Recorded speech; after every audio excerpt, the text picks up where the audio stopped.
Believe in Yourself by Joseph Murphy. The purpose of this discussion is to look at the importance of the power of our imagination. When we refer to ourself, we have to remember that we are all imagination and that reality is an extension of our imagination. Much of our imagination is created based on the meaning that we are assigning to what we experience in what we call the outer world, five sensory data, which is based on our consciousness. And our level of consciousness determines the cause and effect reflection ability that we have to look at the outer world circumstance, information, people, environment, and reflect back on the cause within to recognize the cause within and adjust accordingly to externalize accordingly. Externalize accordingly being what is in alignment with what we consciously choose to impress on our subconscious mind via our imagination. Let's talk about mental attitude, which is one of the important keys of working with our imagination. Your mental attitude means your mental reaction to people, circumstances, conditions, and objects in space. Your mental reaction, as in what are you recreating? Reaction. Much of what we are recreating or our reaction is from our past, and our past may be aligned with what we consciously decide to create. And if it is not in alignment with what we consciously design or consciously decide upon as far as creation goes, we have a choice then to evolve our meaning or our beliefs about ourselves, to realize that the people, environment, circumstance, conditions are actually contributing in nature, either revealing to us about ourselves or causing us to experience what we call transmutation of obstacle into opportunity to move forward in the direction that is in alignment with our vision, which we have impressed upon on our subconscious mind via our imagination. What is your relationship with your coworkers? Are you friendly with people, with animals, and with the universe in general? Do you think that the universe is hostile and that the world owes you a living? In short, what is your attitude?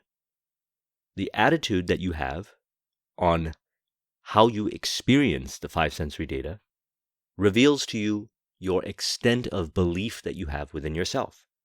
If you believe in yourself, then you experience, more so each day, the outer world as contributing, as in it is on your side and in favor. And even if the five sensory data may deny the cause and effect reflection in the direct sense with your imagination, as in it has not been externalized or may not even appear to give any clues of the journey being externalized, we remain true to the understanding that all power is within, and we can choose to consciously change the meaning through inner voice conversation, evolving our environment or selecting and choosing an environment that is uplifting, nurturing, and inspiring, to affirm on our subconscious mind via affirmations, conversations that we have with ourselves or with others, which represent the environment as well, conversations with others that are in alignment with creating what you desire, or also being able to cause and effect reflect and realize that some of this disconnected or distorted view of looking at reality to be not in alignment with what you desire to create is probably a result of past beliefs that we have the power to evolve through the act of revision, which is a form of forgiveness, which is to use our imagination to relive what we experienced as a undesirable related event or circumstance or interaction with a person that appears to not align us to what we desire to create, and recreate it in our imagination and have that impress on our subconscious mind to future externalized in harmony, people, environment, circumstances, conditions, and objects in the space or the outer world. You can develop the right mental attitude when you realize that nothing external can upset you or hurt you without your mental consent. See, in perhaps previous states of consciousness, when we were not as aware of what was in our subconscious, and upon cause and effect reflection, we now realize more so what is in our subconscious. In the past, we did not give the mental consent to what had occurred. We did not appear to have the ability. But now that we have the ability, we realize that the mental attitude is one of choosing what we want to experience, or choosing the meaning that we give to the experience of hurt or upset that we experience as a result of the journey to realizing what we desire to create. And all of this can be evolved using the power of imagination. We have to first believe in the power of our imagination, and that's one of the important elements of why I decided to create this video, is to rekindle you with the power of your imagination, to further remind you that you do have within you, and you've experienced this many times before, the ability to work with your imagination, to evolve your mental attitude, to realize that the reality that you experience can be one of contribution to what you desire to create in a way that's right for you. You are the only thinker in your world. Consequently, nothing can move you to anger, grief, or sorrow without your mental consent. The suggestions that come to you from the outside have no power whatsoever, except that you permit them to move you in thought negatively. Realize that you are the master of your thought world. Emotions follow thought. Hence, you are the supreme in your own orbit. So remember this. The outer world is suggesting what you can potentially identify with at the state of your consciousness. Currently, you have the ability to reflect upon what has been experienced in the outer world and observe any suggestions, and you can choose then to identify with the suggestions or align with the suggestion that is more in harmony with what you desire to create, either discovered via your inner voice conversations or by choosing information that is inspiring, uplifting, being around others who are also in the spirit of harmony of creating the ideal outcome, and assimilate those suggestions that are in alignment with what you desire to create. Suggestions that come to you from the outside have no power whatsoever except that which you permit them to move into your thought negatively. Remember, emotions follow thought. It was once assumed that the emotional reaction generates a thought. And perhaps in certain experiences in our past, when we were extremely reactive to our experiences, we might have assumed that to be true. But as we work on ourselves and evolve the meaning that we have to the experiences that we have, we find ourselves being less reactive and more proactive. Thus, the experience evokes certain thoughts that are proactive, that release us from the lower level of emotion that we do not desire to experience, and bring us into a thought process that is in alignment with what we desire to create, and then generate the emotions that move us forward, otherwise called flow, or any emotion where we experience joy, bliss, and happiness and excitement based on the outer world stimulus of experience and suggestions to evolve the meaning within, or as we call this, energetic transmutation, which is done at a thought level to externalize accordingly. Perhaps other thoughts come into your mind that scoff at your plan or ambition. You discover that there is a quarrel in your mind with your own brethren, opposites set in. The way to handle the opposition in your mind is to detach your attention from sense evidence and the appearance of things, and begin to think clearly and with interest about your goal or objective. In other words, release from the suggestions of the outer world that may appear to cause you to react. But the power is within, the cause is within. You do not have to react or internalize the suggestions. You can choose your own suggestion, one that is in alignment to moving you forward, being proactive, one that is of interest to you and your goal or objective. When your mind is engaged on your goal or objective, you are using the creative law of mind, and it will come to pass. And what we're talking about here is controlled imagination. Remember that, controlled imagination. You have the power to control your imagination, and you can release any assumption that the power was in the outer world that could control your imagination. And you can develop this on the course of your journey as you cause and effect reflect of where you have assimilated the suggestions of the outer world and choose the suggestions that are most in alignment with what you desire to create. Joseph in the Bible means disciplined or controlled imagination. This is one of the primal faculties of mind and has the power to project and clothe your ideas, giving them visibility on the screen of space. Israel loved Joseph Israel is the spiritually awakened man who knows the power of controlled imagination. This is called the son of his old age. Son means expression. Old age implies wisdom and knowledge of the laws of mind. When you become familiar with the power of imagination, you can call it the son of your old age. Age is not the flight of years, it is really the dawn of wisdom and divine knowledge in you. Imagination is the mighty instrument used by the scientists, artists, physicists, inventors, architects, and mystics. When the world said, "It is impossible, it can't be done," the man with imagination said, "It is done." Through your imagination, you can also penetrate the depths of reality and reveal the secrets of nature. Very important. Through your imagination, you can penetrate the depths of reality. In other words, see things for what they really are beyond the interpretation of disempowering meaning that was once assimilated in the subconscious mind to externalize as a smokescreen that hides the true meaning of the depths of reality, and thus then reveal the so-called secrets of nature that were always in front of us, except we couldn't see it based on past assimilation of ideas that were usually fear-based that prevented us from seeing. In other words, fear is a smokescreen. You are about your Father's business if you are operating a small store, and in your imagination feel you are operating a larger store, giving a greater measure of service to your fellow creatures. The measure of service is a result of quality, quantity, and spirit of service. And the service is not necessarily a result of force, but a result of power of mind, your ability to work with your imagination and see yourself being at that level of service.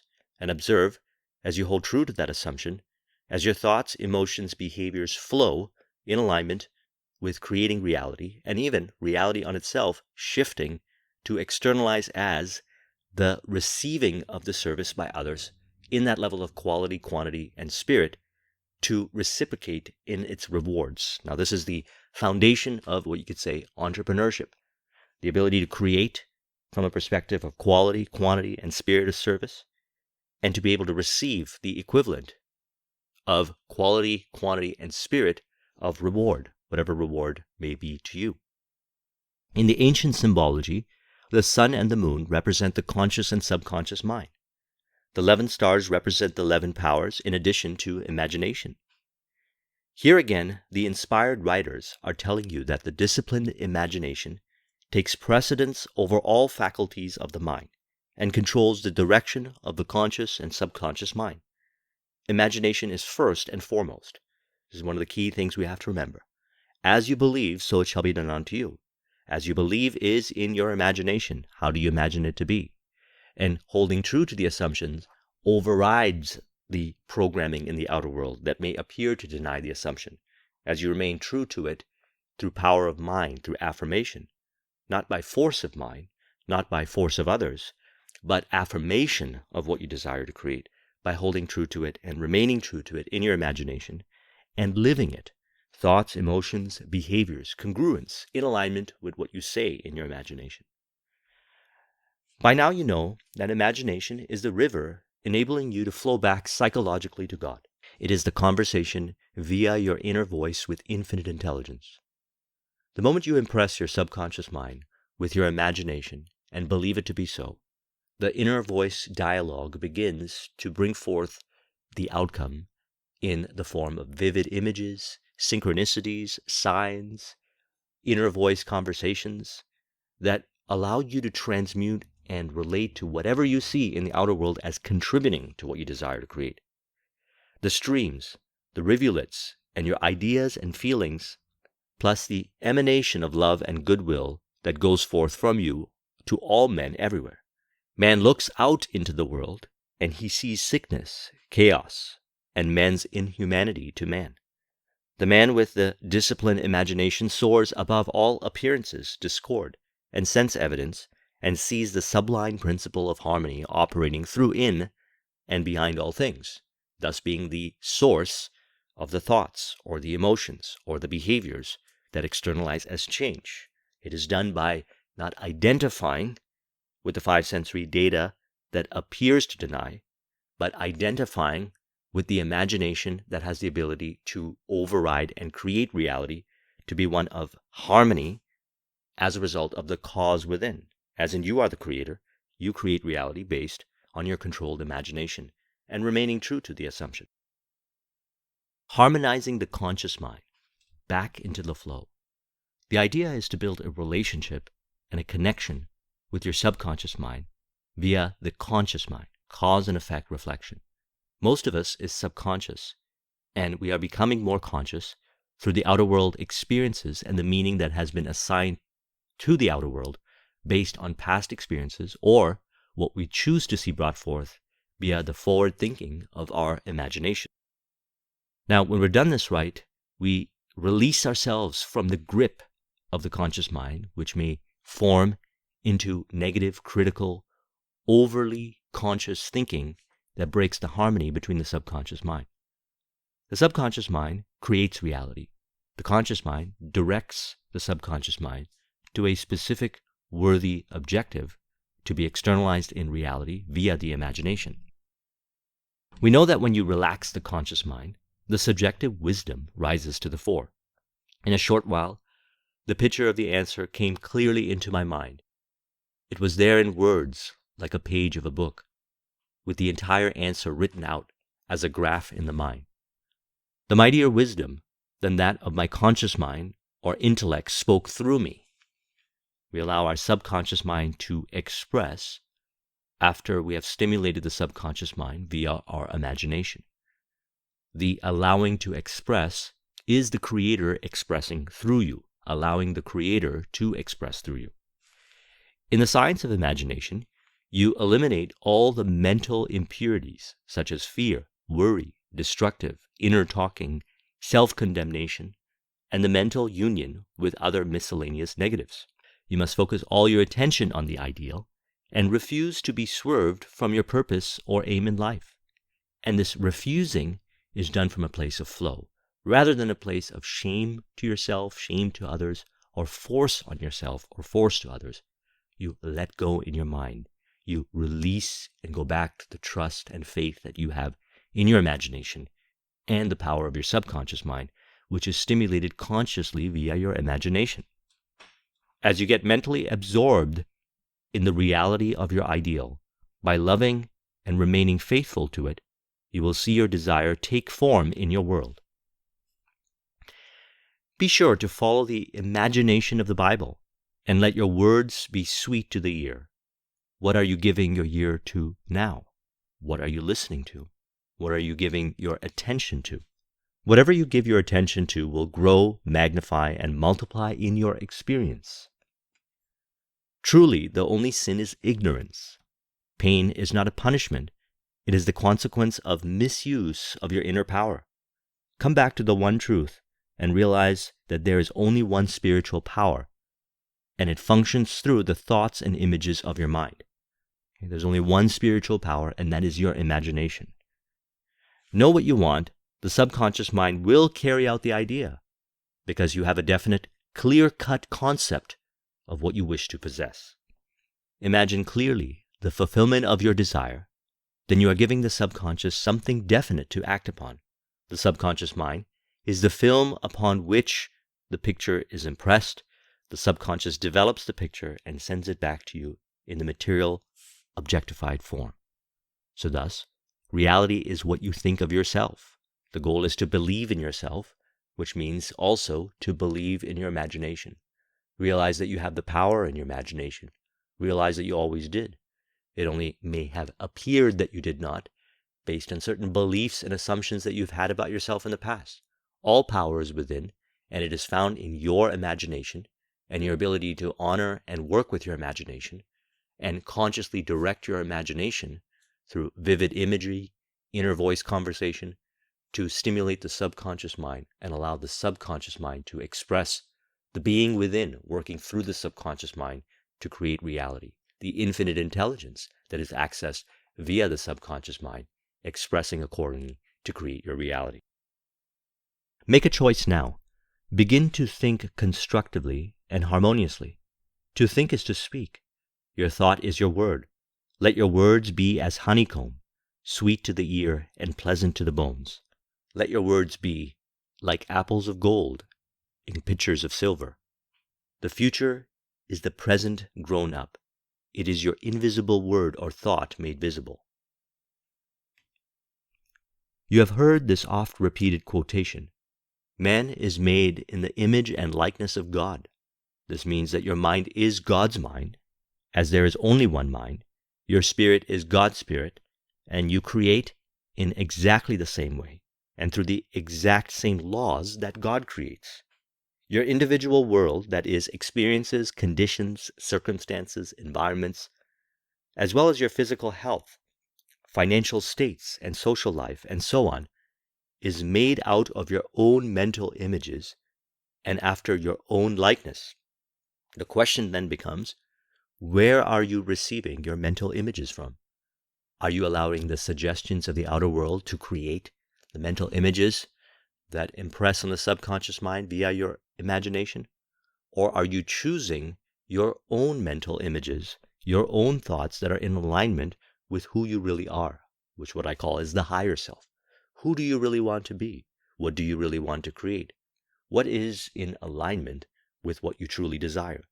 Hold true to these mental images and observe the evolution of yourself and the reality that presents itself as a result in front of you. Fear and worry cause confusion in the conscious mind. See, this is what we're really looking to do. It is to create a harmonious relationship between the conscious and the subconscious mind. The conscious mind guards the subconscious mind, stimulates the subconscious mind via the imagination, chooses, has a high degree of discernment. We increase in discernment. But what we don't do is encourage fear and worry in the conscious mind, because then what happens is the conscious mind tends to overthink, and then is most likely to blame the outer world or shame the outer world or self, thus impressing those mental images on the subconscious mind via the imagination. So in other words, we are all imagination, and we are always using our imagination. And the question is, what are we thinking about? What is the mental images that we have in our mind that is creating our reality based on the truth that we are all imagination? Fear and worry causes confusion in the conscious mind. This creates confusion in the subconscious mind. And nothing happens but confusion in human affairs. The cause is within, the power is within. And the realization is that the power is in our imagination. It always was. And we have a choice to consciously choose to stimulate the subconscious mind via our imagination, or allow the suggestions from the outer world, if we choose to stimulate the subconscious mind via the suggestion-based mental images that are formed in our mind. If you want to copy this mind map, the link is in the description. Thank you very much for watching. I'll talk to you soon. Take care.